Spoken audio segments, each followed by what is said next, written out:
Aurore, Yannick, Mathieu, Jocelyn und Amélie haben an einer Wagenausbildung auf MyLifeZone teilgenommen, um zu lernen, wie man eCockpit programmiert. Aurore kann jetzt das Gelernte direkt anwenden, um die Richtung von ihrem Unternehmen auf einen neuen Stand zu bringen. Am Ende des Tages können Aurore, Mathieu, Jocelyn sowie Amélie ihre Ideen zur Durchführung der Übungen auf der Plattform austauschen. Wieder daheim kann Aurore mit zusätzlichen Übungen und den verschiedenen Tutorials auf der Plattform sich selber weiterbilden. Und was ist mit euch? Braucht ihr auch schon Vago MyLifeZone? Wenn nicht, könnt ihr euch jetzt auf www.training.vago.ch registrieren und unsere Tutorials dort verfolgen.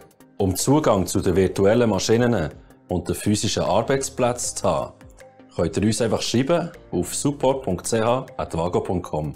Wir stellen euch sehr gerne einen Zugangsschlüssel zur Verfügung, damit ihr die Übungen auf unserer Plattform durchführen könnt, um euch zu verbessern. Jetzt anmelden.